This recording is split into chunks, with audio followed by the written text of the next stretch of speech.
ರೀತಿಯ ಒಂದು ನಿರ್ದೇಶನ ಮೇಲಿಂದ ಬರೋದಿಲ್ಲ. ಸೊ ಆದಷ್ಟು ಸಾರ್ವಜನಿಕರಿಗೆ ಅನುಕೂಲ ಆಗಬೇಕು.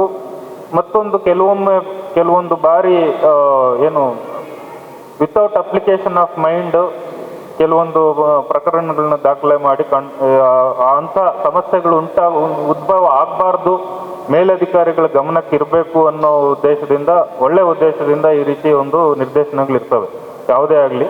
ಸೊ ಸಾರ್ವಜನಿಕರಿಗೆ ಅನಾನುಕೂಲ ಉಂಟು ಮಾಡುವಂತಹ ರೀತಿಯಲ್ಲಿ ಇದಲ್ಲ, ಅದು ಕೆಲವೊಮ್ಮೆ ತಪ್ಪಾಗಿ ಅರ್ಥ ಮಾಡ್ಕೊಳ್ಳಲಾಗ್ತದೆ. ಸೊ ಅದ್ರ ಬಗ್ಗೆ ಏನಕ್ಕೆ ಅಂತಂದರೆ, ನಾವೀಗೆಲ್ಲ ಆಲ್ಮೋಸ್ಟ್ ಯಾವುದೇ ಕೇಸ್ ರಿಜಿಸ್ಟರ್ ಆದರೂ ಕೂಡ ಮೇಲಧಿಕಾರಿಗಳಿಗೆ ಮಾತಾಡ್ತಾರೆ.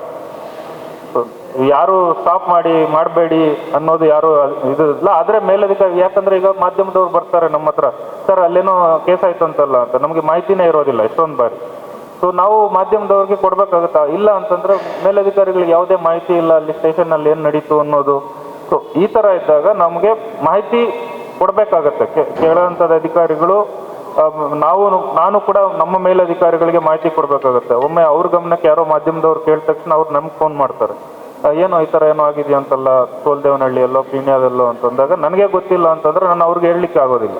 ಸೊ ಈ ಒಂದು ಉದ್ದೇಶದಿಂದ ಮೇಲಧಿಕಾರಿಗಳಿಗೆ ಗಮನಕ್ಕೆ ಇರಬೇಕು ಅನ್ನೋ ಉದ್ದೇಶದಿಂದ ಕೆಲವೊಮ್ಮೆ ಈ ಥರ ಗಂಭೀರ ಪ್ರಕರಣಗಳು ಇರುವಂಥ ಸಂದರ್ಭದಲ್ಲಿ ಹೇಳಿರ್ತಾರೆ.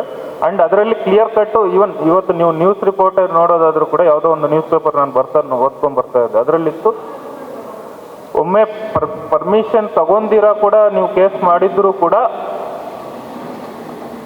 ಆ ನಂತರದಲ್ಲಿ ಪರ್ಮಿಷನ್ ತಗೋಬಹುದಾಗಿರ್ತದೆ ಅನ್ನೋದು ನಾನು ನ್ಯೂಸ್ ಆರ್ಟಿಕಲಲ್ಲಿ ಓದಿದ್ದೀನಿ. ಓಕೆ, ಆ ರೀತಿ ಯಾವುದು ಪ್ರಜಾವಾಣಿನೋ ವಿಜಯವಾಣಿನೋ ಬೆಳಗ್ಗೆ ಓದ್ತಾ ಬರ್ತಾ ಇದೆ ಅದರಲ್ಲಿ. ಸೊ ಯಾವುದು ಸಾರ್ವಜನಿಕರಿಗೆ ಅನಾನುಕೂಲ ಉಂಟು ಮಾಡಬೇಕು ಅನ್ನೋ ಉದ್ದೇಶದಿಂದ ಮಾಡಿರೋದಿಲ್ಲ. ಸೊ ಅದ್ರ ಬಗ್ಗೆ ನೀವೇನು ಯಾವುದೋ ಒಂದು ಗೊಂದಲ ಇಟ್ಕೊಳ್ಳುವಂಥ ಅವಶ್ಯಕತೆ ಇರೋದಿಲ್ಲ. So atrocity committee meeting regular ಆಗಿ ಆಗುತ್ತೆ, ಮತ್ತು ಹೆಚ್ಚಿನ ಸಂಖ್ಯೆಯಲ್ಲಿ ಮೆಂಬರ್ಸನ್ನು ಸಾರ್ವಜನಿಕರನ್ನ ಕರಿಬೇಕು ಮತ್ತು ಅವರ ಕುಂದುಕೊರತೆಗಳನ್ನ ಆಲಿಸಬೇಕು. ಅದಕ್ಕೆ ಏನು ಪರಿಹಾರ ಸಿಗಬೇಕು ಅದು ಸಿಗಬೇಕು.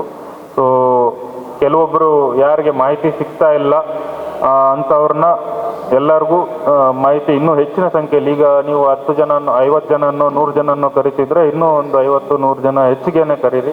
ಸೊ ಅವ್ರನ್ನ ಕರೆದು ಸಭೆಯನ್ನು ನಡೆಸಬೇಕು, ಪ್ರಾಪರಾಗಿ ಪ್ರೊಸೀಡಿಂಗ್ಸು ಮಾಡಬೇಕು, ನಮಗೂ ಕೂಡ ಪ್ರೊಸೀಡಿಂಗ್ಸ್ ಬರಬೇಕು. ಸೊ ಇದು ಕೂಡ ನಾವು ಮುಂದಿನ ದಿನಗಳಲ್ಲಿ ಮಾಡ್ತೀವಿ. ಸೊ ಇದಲ್ಲದೆ ಕೆಲವೊಂದು ಜನರಲ್ ವಿಚಾರಗಳು ನಾನು ನಿಮ್ಮ ಜೊತೆ ಹಂಚ್ಕೊಳ್ಳಿಕ್ಕೆ ಬಯಸ್ತೇನೆ. ಈಗ ಸ್ಟಾರ್ಟಿಂಗಲ್ಲೇ ಹೇಳ್ತಾ ಇದ್ರು, ಈ ಸ್ಟೇಷನ್ ವ್ಯಾಪ್ತಿಯಲ್ಲಿ ನಾನು ಸ್ಟೇಷನ್ ಬಂದಾಗ ಕೂಡ ಕೇಳ್ತಾ ಇದ್ದೆ ಯಾವ ರೀತಿ ಪ್ರಕರಣಗಳು ಹೆಚ್ಚಾಗ್ತವೆ ಅನ್ನೋದು. ಸೊ ಇದು ಔಟ್ಸ್ಕರ್ಟ್ಸು ಸ್ವಲ್ಪ ಹೊರಗೆ ಇರೋದ್ರಿಂದ ಹೊರವಲಯದಲ್ಲಿ ಕಳ್ಳತನಗಳು ಹೆಚ್ಚಾಗ್ತದೆ. ಸೊ ಕಳ್ಳತನಗಳು ಹೆಚ್ಚಾಗಿ ಯಾವಾಗ ಆಗತ್ತೆ? ಸೊ ಇದಕ್ಕೆ ಆಬ್ವಿಯಸ್ಲಿ ನಿಮ್ಗೆ ಗೊತ್ತು, ಪೊಲೀಸರು ಎಲ್ಲ ಟೈಮಲ್ಲಿ ಎಲ್ಲ ಕಡೆನೂ ಇರೋದಕ್ಕಾಗೋದಿಲ್ಲ. ಸೊ ಸಾರ್ವಜನಿಕರು ಕೂಡ ಕೆಲವೊಮ್ಮೆ ಎಚ್ಚರವನ್ನು ವಹಿಸ್ಬೇಕಾಗತ್ತೆ. ಸೊ ಬೀಗ ಹಾಕ್ಕೊಂಡು ಎಲ್ಲ ಪ್ಯಾಡ್ಲಾಕ್ಗಳು ಹಾಕ್ಕೊಂಡು ಹೋಗ್ತಾ ಇದ್ದಾರೆ ಈಗೂ ಕೂಡ. ಸೊ ಪ್ಯಾಡ್ಲಾಕ್ ಹಾಕೋವಂಥವ್ರು ಹೊರಗಡೆ ಪ್ಯಾಡ್ಲಾಕ್ ಹಾಕ್ಕೊಂಡು ಹೋದ್ರೆ ದಾರಿಯಲ್ಲಿ ಯಾರು ಹೋಗ್ತಿದ್ರು ಕಾಣುತ್ತೆ, ಹಿಂಗೆ ನೋಡ್ಕೊಂಡು ಹೋಗ್ತಾ ಇದ್ದಾನಂದ್ರೆ ಬ್ಲಾಕ್ ಹಾಕಿದಾರಲ್ಲಪ್ಪ ಮನೆಗೆ ಅಂತ. ನೀವು ಇಂಟರ್ಲಾಕ್ ಹಾಕ್ಕೊಂಡ್ರೆ ಅವ್ರ ಮನೆಯಲ್ಲಿ ಇದಾರೋ ಇಲ್ವೋ, ಆಬ್ವಿಯಸ್ಲಿ ಎಲ್ಲ ಟೌನ್ ಸಿಟಿಗಳಲ್ಲಿ ಡೋರ್ ಕ್ಲೋಸ್ ಮಾಡಿರ್ತಾರೆ. ಅವನಿಗೆ ಕಳ್ಳನೂ ಕೂಡ ಗೊತ್ತಾಗೋದಿಲ್ಲ.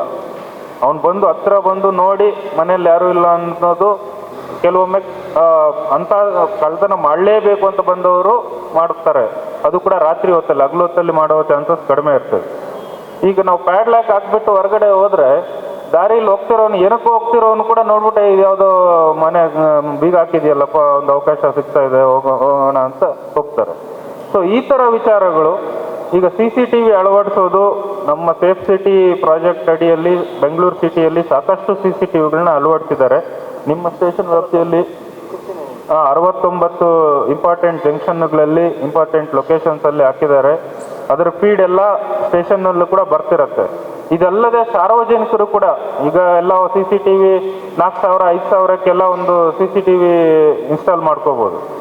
ಸೊ ಯಾರ್ಯಾರು ಆ ಒಂದು 10,000 ಖರ್ಚು ಮಾಡುವಂಥ ಶಕ್ತಿ ಇರುತ್ತೆ, ದಯವಿಟ್ಟು ಅವ್ರವ್ರ ಮನೆಯಲ್ಲಿ ಇನ್ಸ್ಟಾಲ್ ಮಾಡ್ಕೋಬೋದು. ಮನೆ ಹೊರಗೆ ಕೆಲವ್ರು ಏನು ಮಾಡ್ತಾರೆ, ಬರೀ ಮನೆ ಒಳಗೆ ಮಾತ್ರ ಕವರ್ ಆಗೋ ಥರ ಮಾಡ್ತಾರೆ. ಹೊರಗಡೆ ಬಂದು ಕಳ್ಳರು ಬರೋದು ಹೊರಗಡೆಯಿಂದ. ಸೊ ನೀವು ಒಳಗಡೆ ಬರೋ ಟೈಮ್ ಕರೆಕ್ಟಾಗಿ ಕವರ್ ಮಾಡ್ಕೊತಾರೆ. ಹೊರಗಡೆ ಬಂದಾಗ ಅವ್ರ ಮುಖ ಕವರ್ ಮಾಡಿರೋದಿಲ್ಲ. ಸೊ ಆದ್ದರಿಂದ ಹೊರಗಡೆ ಕೂಡ ಕ್ಯಾಪ್ಚರ್ ಆಗೋ ರೀತಿಯಲ್ಲಿ CCTVಗಳನ್ನ ಅಳವಡಿಸ್ಬೇಕು. ಸೊ ಸಾರ್ವಜನಿಕರು ಇದರಲ್ಲಿ ಪೊಲೀಸರೊಂದಿಗೆ ಕೈ ಜೋಡಿಸ್ಬೇಕು. ನೀವೆಲ್ಲ ಕೂಡ ಈ ವಿಚಾರದಲ್ಲಿ ನಮಗೆ ಸಹಕಾರ ನೀಡಬೇಕು ಅಂತ ನಾನು ಕೋರ್ತೇನೆ. ಹೆಚ್ಚಿನ ಸಂಖ್ಯೆಯಲ್ಲಿ CCTVಗಳನ್ನ ಅಳವಡಿಸ್ಬೇಕಾಗತ್ತೆ. ಅದೇ ರೀತಿ ಬೆಲೆ ಬಾಳುವಂತಹ ವಸ್ತುಗಳನ್ನ ನಾವು ಮನೆಯಲ್ಲೇ ಇಟ್ಕೊಂಡು ಹೋಗೋದು ಇದು ಗೊತ್ತಿರುವಂಥದ್ದೇ ಅಲ್ವಾ. ವರ್ಷಗಟ್ಟಲೆ ಡೆಕೆಡ್ಸ್ ಏನು ಇದರಿಂದ ಕಳ್ತನಗಳಾಗ್ತಾನೆ ಇದೆ. ಮನೆ ಒಡೆಯೋದು, ಮನೆಯಲ್ಲಿರೋ ಚಿನ್ನ ಹಣ ಎಲ್ಲ ದೋಡ್ಸ್ಕೊಂಡು ಹೋಗುವಂಥದ್ದು ಕಾಮನ್ ಇದೆ. ಆದರೂ ಕೂಡ ಜನ ಮಂಚದ ಕೆಳಗಡೆ, ಬೆಡ್ ಕೆಳಗಡೆ, ದಿಂಬು ಕೆಳಗಡೆ, ಬೀರು ಮೇಲೆ ಕೀ ಇಡೋದು ಇದು ಕಾಮನ್. ಸೊ ಅಲ್ಲೇ ಇಲ್ಲ ಮನೆ ಲಾಕ್ ಹಾಕಿ ಅಲ್ಲೇ ಚಪ್ಪಲಿ ರ್ಯಾಕಲ್ಲೋ ಮ್ಯಾಟ್ ಕೆಳಗಡೆನೋ ಕೀ ಇಡ್ತಾರಲ್ಲ.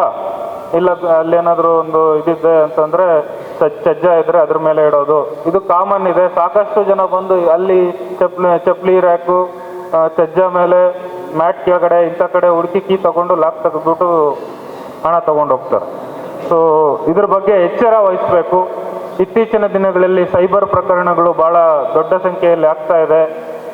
ನಾವು ಯಾರೇ ಬರಲಿ ಎಲ್ಲ ಎಜುಕೇಟೆಡ್ಡು, ಎಲ್ಲ ಆನ್ಲೈನ್ ಹಣ ವ್ಯವಹಾರ ಮಾಡುವಂಥವ್ರೆ, ನಮಗೇನು ಮಾಡೋಕ್ಕಾಗಲ್ಲ ಅಂತ ಅಂದ್ಕೊಳ್ಳೋವಂಥವ್ರೆ ಈ ಸೈಬರ್ ಕ್ರೈಮ್ಗಳಿಗೆ ವಿಕ್ಟಿಮ್ಸ್ ಆಗ್ತಾ ಇದ್ದಾರೆ. ಯಾವಾಗಲೂ ಏನಕ್ಕೆ ಅಂತಂದರೆ ಆಸೆಯ ದುಃಖಕ್ಕೆ ಮೂಲ ಕಾರಣ ಅಂತ ಏನು ಹಳೆ ನಮ್ಮ ಒಂದು ಇದಿದೆ, ಅದೇ ಈಗೂ ಕೂಡ ಸೈಬರ್ ಪ್ರಕರಣಗಳಾಗಲಿಕ್ಕೂ ಕೂಡ ಮೂಲ ಕಾರಣ ಅದೇ. ಯಾರೋ ಹೇಳ್ತಾರೆ, ನೀವು ಹೂಡಿಕೆ ಮಾಡಿದ್ರೆ ಆನ್ಲೈನಲ್ಲಿ ನಿಮಗೆ 1000 ರೂಪಾಯಿ ಹೂಡಿಕೆ ಮಾಡಿದ್ರೆ ಒಂದು ವಾರದಲ್ಲಿ 2000 ಆಗುತ್ತೆ ಅಥವಾ 1500 ರೂಪಾಯಿ ಆಗುತ್ತೆ ಅಂತ ಹೇಳ್ತಾರೆ. ಹೌದಾ ಅಂತ ಇನಿಷಿಯಲಿ 1000 ರೂಪಾಯಿ ಅಲ್ವಾ, ನೋಡೋಣ ಒಂದು ಟ್ರೈ ಮಾಡೋಣ ಅಂತ ಮಾಡ್ತೀರಿ. 1000 ರೂಪಾಯಿ ಹಾಕ್ತೀರಿ, 1500 ಸಿಗುತ್ತೆ ಒಂದು ವಾರದಲ್ಲಿ. ಆಮೇಲೆ 2000 ಹಾಕ್ತೀರಿ, 3000 ಸಿಗುತ್ತೆ. ಈ ಥರ ಅಂದ್ಬಿಟ್ಟು ಎಲ್ಲ ಕಡೆ ಸಾಲ ಮಾಡಿಬಿಟ್ಟು ಹಿಂಗೆ ಇದ್ಯಾವುದೋ ಚೆನ್ನಾಗಿದೆಯಲ್ಲಪ್ಪ ಅಂತೇಳಿ 10 ಲಕ್ಷ ತೆಗೆದ್ಬಿಟ್ಟು ಹಾಕ್ತೀರಿ, 10 ಲಕ್ಷ ಹೋಗ್ಬಿಡೋದು. ಸೊ ಇದು ಆಗ್ತಿರೋದು ಸೈಬರ್ ಕ್ರೈಮ್. ಇದು ಬೇರೆ ಬೇರೆ ರೀತಿಯಲ್ಲಿ ನೀವು ಇನ್ವೆಸ್ಟ್ಮೆಂಟ್ ಫ್ರಾಡ್ ಅನ್ಬೋದು, ಅಥವಾ ಇನ್ಯಾವುದೋ ಪಾರ್ಟ್ ಟೈಮ್ ಜಾಬ್ ಅನ್ಬೋದು, ಮನೆಯಲ್ಲಿಂದನೇ ನೀವು ಕೆಲಸ ಮಾಡ್ಬೋದು, ವರ್ಕ್ ಫ್ರಮ್ ಹೋಮ್ ಅಂತ ಹೇಳ್ಬೋದು. ಮತ್ತು ಯಾವುದಕ್ಕೂ ರೇಟಿಂಗ್ ಕೊಡಬೇಕು. ಇಲ್ಲಿರೋ ಬೆಂಗಳೂರಲ್ಲಿರ್ತಕ್ಕಂಥ ಹೋಟೆಲ್ಗಳಿಗೆ, ರೆಸ್ಟೋರೆಂಟ್ಗಳಿಗೆ 5 ಸ್ಟಾರ್ ರೇಟಿಂಗ್ ಕೊಟ್ಟರೆ ನಿಮ್ಗೆ ಇಷ್ಟು ರೂಪಾಯಿ ಕೊಡ್ತಾರೆ ಅಂತ ಹೇಳ್ತಾರೆ. ಆಗ ಒಂದೆರಡು ಮಾಡ್ತೀರಿ, ಸ್ಟಾರ್ಟಿಂಗಲ್ಲಿ ಕೊಡ್ತಾರೆ 500 ರೂಪಾಯಿ 1000 ರೂಪಾಯಿ ಅವ್ರು ಕೊಡ್ತಾರೆ. ಆಮೇಲೆ ಅವರು ಇದು ಮಾಡಲಿಕ್ಕೆ ಇನಿಷಿಯಲ್ ಇದು ಇಷ್ಟು ಕಟ್ಟಬೇಕು ಅಂತೇಳಿ ಡೆಪಾಸಿಟು ಅದು ಇದು ಅಂತೇಳಿ ತೊಗೊತಾರೆ. ಡೆಪಾಸಿಟ್ ಹೋಗ್ಬಿಡುತ್ತೆ. ಮತ್ತು 1 ಲಕ್ಷ 2 ಲಕ್ಷ ಡೆಪಾಸಿಟ್ ಮಾಡಿದ್ರೆ ನಿಮಗೆ ತಿಂಗಳಿಗೆ 1.5 ಲಕ್ಷ ದುಡಿಬೋದು. ಈ ಥರ ಎಲ್ಲ ಸಾಕಷ್ಟು ಹೇಳ್ತಾರೆ. ಸೊ ಆ ಟೈಮಲ್ಲಿ ಎಲ್ಲ ಕಳ್ಕೊತಾರೆ. ಸೊ ಇದು ಆಗ್ತಾ ಇದೆ. ಆಮೇಲೆ ಪೊಲೀಸ್ ಸ್ಟೇಷನ್ಗೆ ಬರ್ತಾರೆ. ಸರ್ ಇನಿಷಿಯಲಿ ಕೊಟ್ಟರು ಸರ್, ಆಮೇಲೆ ಹಿಂಗಾಗೋಯ್ತು ಸರ್ ಅಂತ ಹೇಳ್ತಾರೆ. ಅವ್ರು ಕೊಡೋದೇ ನಿಮಗೆ ನಂಬಿಕೆಯನ್ನು ಡೆವಲಪ್ ಮಾಡಲಿಕ್ಕೆ. ನೀವು ನಂಬಿಕೆ ಒಂದ್ಸರಿ ಅವ್ರ ಮೇಲೆ ನಂಬಿ ದೊಡ್ಡ ಮಟ್ಟದಲ್ಲಿ ಹಣ ಕೊಟ್ಟರೆ ಅದು ಹೋಗುತ್ತೆ. ಸೊ ಈ ರೀತಿ ಯಾರೂ ಕೂಡ ನಿಮಗೆ ಪಕ್ಕದ ನಿಮ್ಗೆ ಪರಿಚಯ ಇಲ್ದಿರೋರು ಒಂದು ಕಾಫಿ ಟೀ ಕೂಡ ಕೊಡಿಸೋದಿಲ್ಲ ಫ್ರೀಯಾಗಿ. ಕೊಡ್ತೀವ? ಇಲ್ಲ. ನಮ್ಮ ಭಾಳ ಪರಿಚಯ ಇರೋರಿಗೆ ಒಂದು 5000 ಕೊಡಬೇಕು ಅಂತಂದರೆ ನಾವು 2 ಸರಿ 3 ಸರಿ ಆಲೋಚನೆ ಮಾಡ್ತೀವಿ. ಸೊ ಅಂಥವ್ರು ಯಾರೋ ನಿಮಗೆ ಹೆಂಗೆ ಇಷ್ಟು ದೊಡ್ಡ ಮಟ್ಟದಲ್ಲಿ ರಿಟರ್ನ್ಸ್ ಕೊಡ್ತಾರೆ ನಿಮ್ಮ ಪರಿಚಯ ಇಲ್ದಿರೋರು?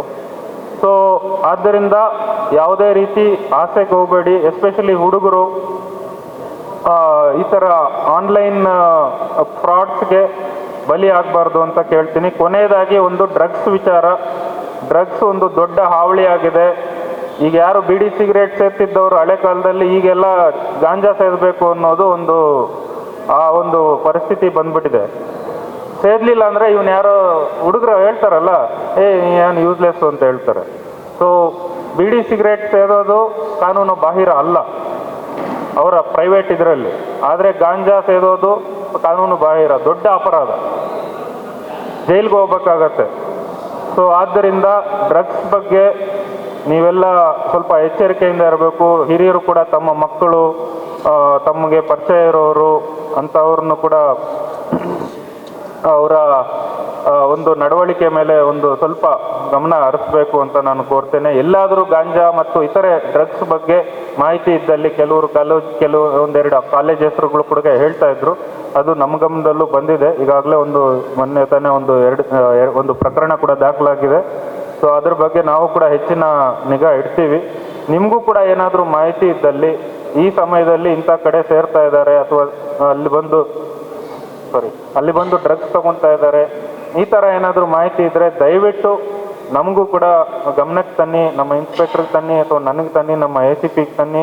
ನನ್ನ ನಂಬರ್ ಕೂಡ ನಿಮಗೆ ಹೇಳ್ತೇನೆ, 9480801007 9480801007. ನಾವು ಆಫೀಸ್ ಬಗ್ಗೆ ಕೂಡ ಕೇಳ್ತಾ ಇದ್ರಿ. ಈಗ ಒಂದು ಜಾಗನ ಆಲ್ಮೋಸ್ಟ್ ಫೈನಲೈಸ್ ಮಾಡಿದ್ದೀವಿ ಪೀಣ್ಯದಲ್ಲಿ. ಮುಂದಿನ ವಾರದಲ್ಲೇ ನಾವು ಫೈನಲೈಸ್ ಮಾಡಿ ಅಲ್ಲಿ ಆಫೀಸ್ ಸೆಟಪ್ ಮಾಡಲಿಕ್ಕೆ ಆದಷ್ಟು ನೆಕ್ಸ್ಟ್ ಒಂದು 15 ಡೇಸಲ್ಲಿ ಆಫೀಸ್ ಸ್ಟಾರ್ಟ್ ಮಾಡಲಿಕ್ಕೆ ನಾವು ಪ್ರಯತ್ನ ಮಾಡ್ತಾ ಇದ್ದೀವಿ. ಸೊ ಈ ನಂಬರ್ಗೆ ಎನಿ ಟೈಮ್ ನೀವು ನನಗೆ ಕಾಲ್ ಮಾಡ್ಬೋದು ಅಥವಾ ವಾಟ್ಸಪ್ ಅಥವಾ SMS ಮಾಡಿದ್ರು ಕೂಡ ಈ ಥರ ಒಂದು ಮಾಹಿತಿ ಇದೆ ಅಂತೇಳಿ ನೀವು ಮಾಹಿತಿ ಕೊಟ್ಟರು ಕೂಡ ಅದ್ರ ಬಗ್ಗೆ ನಾನು ಕ್ರಮ ಜರುಗಿಸ್ಲಿಕ್ಕೆ ಎಲ್ಲ ರೀತಿಯ ಕ್ರಮ ತಗೊತೀನಿ ಅಂತ ಈ ಮೂಲಕ ನಿಮಗೆ ತಿಳಿಸ್ತಾ ಇದ್ದೀನಿ. ಸೊ ಒಟ್ಟಿನಲ್ಲಿ ನನಗೆ ಇಲ್ಲಿ ಅವಕಾಶ ಒಂದು ಸಿಕ್ಕಿದೆ ಬೆಂಗಳೂರು ಸಿಟಿಯಲ್ಲಿ ಕೆಲಸ ಮಾಡಲಿಕ್ಕೆ. ಅದಕ್ಕೆ ನಿಮ್ಮೆಲ್ಲರ ಸಹಕಾರ ಬೇಕು, ಇಲ್ಲಿರ್ತಕ್ಕಂಥ ಎಲ್ಲ ಮುಖಂಡರ ಸಹಕಾರ ಬೇಕು. ಯಾವುದೇ ರೀತಿ ಕಾನೂನು ಉಲ್ಲಂಘನೆ ಆಗದಂತೆ, ಕಾನೂನನ್ನ ಮೀರದಂತೆ ಕ್ರಮ ಯಾವುದಾದ್ರೂ ನಮ್ಮ ಪೊಲೀಸ್ ಇಲಾಖೆಯಲ್ಲಿ ಏನಾದರೂ ನಿಮಗೆ ಸಮಸ್ಯೆಗಳಿದ್ದಲ್ಲಿ ಕಾನೂನು ರೀತಿಯ ಕ್ರಮ ವಹಿಸಲಿಕ್ಕೆ ನಾವು ಸಂಪೂರ್ಣವಾಗಿ ಕ್ರಮ ತೆಗೆದುಕೊಳ್ತೀವಿ ಅಂತ ನಿಮಗೆ ಮಾತು ಕೊಡ್ತಾ ನನ್ನ ಮಾತನ್ನು ಮುಗಿಸ್ತೀನಿ. ಜೈ ಹಿಂದ್, ಜೈ ಕರ್ನಾಟಕ. Thank you.